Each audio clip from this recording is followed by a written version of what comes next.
Hello and welcome to बवाल banking classes. आज हम लोग जीआईबी पेपर 4 में न्यू सिलेबस के हिसाब से retail banking and wealth management में मॉड्यूल बी का यूनिट 10 पार्ट 3 और लास्ट पार्ट करेंगे। नाम है रिकवरी ऑफ रिटेल लोन्स। हम लोग अभी लास्ट वीडियो में सरफेसी एक्ट डिस्कस कर चुके थे।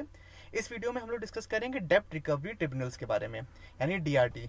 यहाँ पे गलती से डीटीआर हो गया है, सॉरी फॉर द इनकन्वीनियंस, इसको प्लीज सही कर लीजिएगा।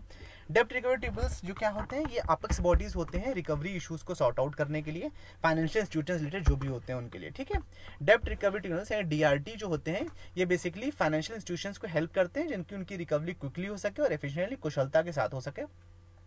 डीआरटीज किसके द्वारा गवर्न होते हैं? जो रिकवरी ऑफ डेप्ट होता है बैंक्स ऑफ इंस्टीट्यूशन को एक्ट 1993 उसके हिसाब से गवर्न होते हैं, जिसको आरडीबी एक्ट भी बोलते हैं, यानी रिकवरी ऑफ ड्यू डेप्ट टू बैंक्स एक्ट। ठीक है, ये रूल्स फ्रेम कब किए गए थे? 1993 में, उसके हिसाब से ये गवर्न होते हैं।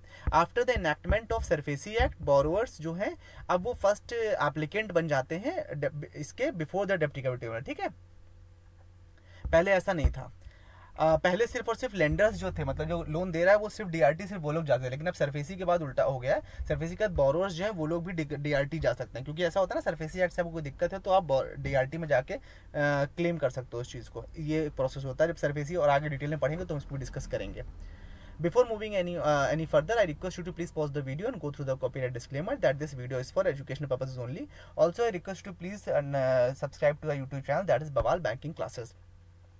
एप्लीकेशन फॉर रिकवरी ऑफ डेब्ट due shall be accompanied with a fee payable as follows. जब डीआरटी आप जाते हैं तो आपको उसके पहले, जो भी कस्टमर डीआरटी अगर अप्रोच कर रहा है तो उससे पहले उसे क्या करना होता है, अगर 10 लाख तक का लोन का मैटर है तो उसको 12,000 रुपये उसकी फीस जो है वो पे करनी होती है पहले। ठीक है, जहाँ भी वेयर द अमाउंट ऑफ डेब्ट ड्यू रुपीज 10 लाख तो 12,000 पे करना होता है। जहाँ पे अमाउंट जो भी ड्यू है अगर वो 10 लाख से ऊपर है तो प्लस 1,000 हो जाता है हर 1 लाख पर। मान लीजिए अगर 11 लाख है तो हो जाएगा 13,000, अगर 12 लाख ड्यू है तो हो जाएगा 14,000, इस तरह से।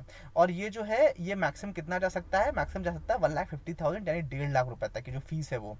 डीआरटी जो है उसके बाद जो डिफेंडेंट होगा उनको समन इशू करते हैं और 30 दिन का शो कॉज नोटिस देते हैं, जिससे कि वो दोनों पार्टीज की बात सुन सकें। दूसरी बात करते हैं रिकवरी थ्रू लोक अदालत। इसमें पूरे वीडियो में सबसे इंपॉर्टेंट पार्ट यही है कि कितना अमाउंट ड्यू होता है, कितना अमाउंट पे करना है। 10 लाख के लिए 12,000, उसके बाद हर एक लाख के लिए 1,000, ये समझ होता है। ठीक है, मैक्सिमम कितना है? 1.5 लाख है। रिकवरी थ्रू लोक अदालत, रिकवरी ऑफ एनपीएस थ्रू लोक अवार्ड ऑफ लोक Adalat is the easiest and fastest method. ये आपको ही पता होगा, बीइंग अ बैंक एम्प्लॉय आप लोग को पता होगा कि लोक अदालत सबसे फास्ट, सबसे इजी, सबसे कॉस्ट इफिशिएंट मेथड होता है, कॉस्ट इफेक्टिव मेथड होता है। इसमें ओटीएस क्या होते हैं, वो लोक अदालत के थ्रू किए जाते हैं, और जो कोर्ट है वो एक इसमें एग्जीक्यूट करके डिग्री दे देता है कि भाई इस बेसिस पे, इन शर्तों पे म्यूचुअली डिसाइड करके ये मैटर इतने में खत्म हो रहा है। लेकिन एक इसमें सबसे इंपॉर्टेंट जो फैक्ट है वो ये है कि ये बाइंडिंग नहीं होता है। ठीक है, ये ध्यान रखिएगा, लोक अदालत का जो भी डिसीजन है वो बाइंडिंग नहीं होता है दोनों ही पार्टी पे, चाहे तो दोनों लोग पीछे उससे बाद में हट सकते हैं, ये इंपॉर्टेंट है। Some suggestive steps are given below for recovery of bank dues. क्या क्या suggestive steps बताए गए हैं? Identify NPA in branch with due up to ₹20 lakh irrespective of whether secured or unsecured. Bank में पहले इस बात को आइडेंटिफाई कर लीजिए, 20 लाख से ऊपर के लोन को, चाहे वो सिक्योर्ड हो चाहे अनसिक्योर्ड हो। जो बैंक ब्रांच है उसको अपना, जो भी मतलब बैंक है जो भी ब्रांच है उसको हर एक अकाउंट को सेपरेटली ऑनरेबल फोरम जो भी है उसके सामने रिप्रेजेंट करना होता है। जो ऐसे केसेस हैं जो लोक अदालत में रेफर किए जा रहे हैं उनको अलग से पीरियोडिकली रेफर करना होता है। जो द डिस्ट्रिक्ट और taluk legal service authority shall also भी अप्रोच, अगर आप डिस्ट्रिक्ट या तालुक लेवल पर है तो वहाँ पर भी आपको उन अथॉरिटीज को अप्रोच करना चाहिए रिकवरी पर्पस में हेल्प के लिए, जो खास साथ लोक अदालत की हेल्प के लिए।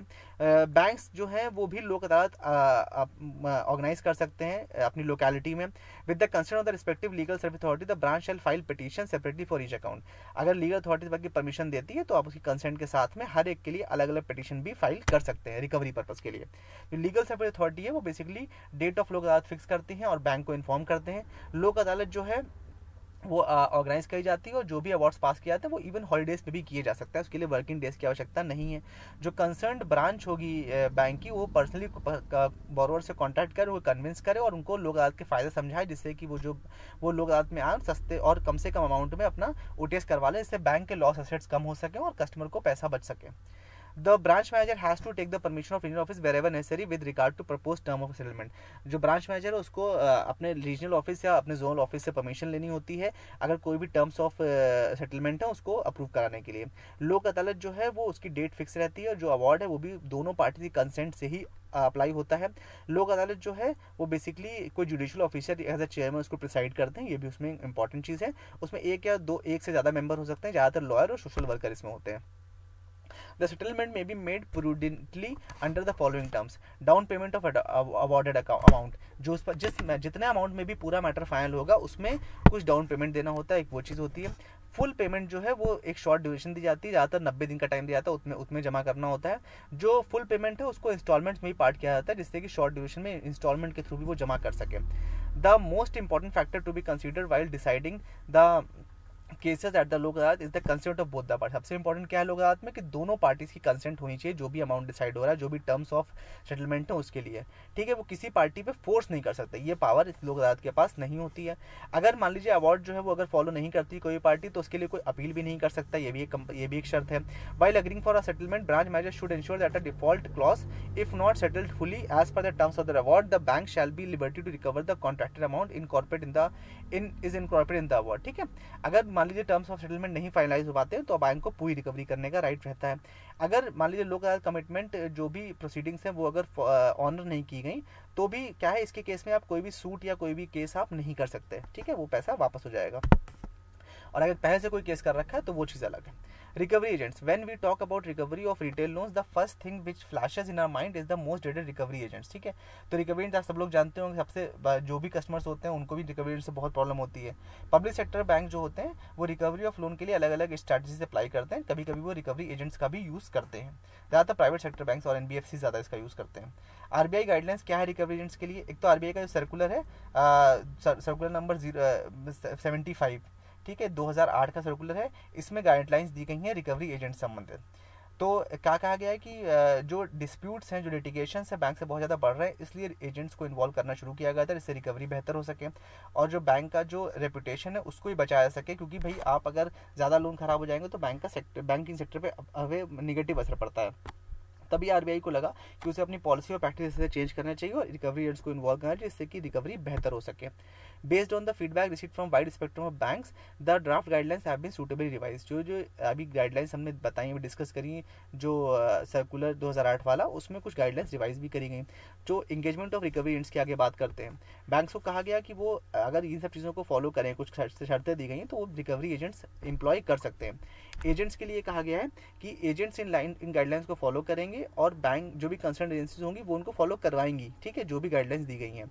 बैंक को ड्यू डिलिजेंस प्रोसेस फॉलो करना है रिकवरी एजेंट्स को इन्वॉल्व करने से पहले, जिसका प्रॉपर स्ट्रक्चर होना चाहिए और रिकवरी प्रोसेस प्रॉपर होना चाहिए। ड्यू डिलिजेंस जो प्रोसेस है वो आपका सर्कुलर नंबर 40 दिया गया 2006 का, उसके हिसाब से करना है। साथ ही साथ बैंक को ये भी इंश्योर करना है कि जो भी रिकवरी प्रोसेस के लिए एजेंट लगाया है उनका प्रॉपर वेरिफिकेशन, उनकी प्रॉपर आइडेंटिटी हो, ठीक है। उसमें प्री एम्प्लॉयमेंट पुलिस वेरिफिकेशन भी बहुत इंपॉर्टेंट है कि पुलिस वेरिफिकेशन करवा लीजिए एजेंट्स का, वो भी एक इंपॉर्टेंट फैक्टर है। बैंक्स को पीरियोडिकली उसका रीवेरिफिकेशन भी करवाना होगा अपने एजेंट्स का, जो भी रिकवरी एजेंट्स को एम्प्लॉय कर रहे हैं उनका, ठीक है। To ensure due notice and appropriate authorisation, banks should inform the borrower the details of recovery agency firms companies while forwarding default cases to the recovery agencies. Further, since in some of the cases the borrower might not have received the details about the recovery agency due to refusal, non-availability, तो इस मतलब कहा गया है कि जो भी recovery agent है उनको प्रॉपर एक आइडेंटिटी कार्ड वगैरह भी बैंक को देना चाहिए जिससे कि उनकी आइडेंटिटी भी कस्टमर को क्लियर हो सके। जहाँ पे रिकवरी एजेंसी अगर चेंज हो रही है किसी बैंक में रिकवरी प्रोसेस की वजह से, तो भी बोरोवर को नोटिफाई करना होता है कि अब नया एजेंट जो है वो आपकी नोटिस लेगा या वो आपको वो डील करेगा, ठीक है। ये भी इन्फॉर्म, ये नहीं कि आपने हटा दिया फिर भी वो काम कर रहा है। द नोटिस ऑथराइजेशन लेटर जो है जैसे बैंक एम्प्लॉय के लिए कंपलसरी, वैसे ही रिकवरी एजेंट के लिए भी कंपलसरी है। Bank should ensure that there is a tape recording of the reasonable precaution such as intimating the, जो भी आप जैसे हमने कहा ना, जो भी नोटिस दे रहे हैं उन सबको रिकॉर्ड रखना है। उसी तरह से जो आप टेलीफोनिक कॉल कर रहे हैं उनको भी रिकॉर्डेड रखना है जिससे कि वो आगे किसी भी तरह की समस्या में वो एक प्रिकॉशनरी मेजर की तरह वो यूटिलाइज हो सके। जो अप टू डेट डिटेल्स होंगे रिकवरी एजेंट या रिकवरी एजेंसी के जो भी बैंक की रिकवरी मॉडल है वो बैंक की वेबसाइट पे पोस्ट होने चाहिए। कोई भी कंप्लेंट या ग्रीवेंसेस होगी तो उसको बैंक को रिकवरी एजेंसी से संबंधित तो उसको बैंक को डील करना पड़ेगा। कंसर्न बोरोवर की तरफ से कोई भी कंप्लेंट आती है, हालांकि जहाँ पे बैंक कन्विंस होगा कि एक सफिशिएंट प्रूफ है दैट बोरोअर जानबूझ के गलत कंप्लेंट्स कर रहा है, तो वहाँ पे कोई एक्शन लेने की आवश्यकता नहीं भी है. With this we have come to an end. I hope you like the session. In case of any doubt please feel free to ask in the comment section. Do subscribe to our channel, that is Bhavan banking classes. Thank you so much for your valuable time.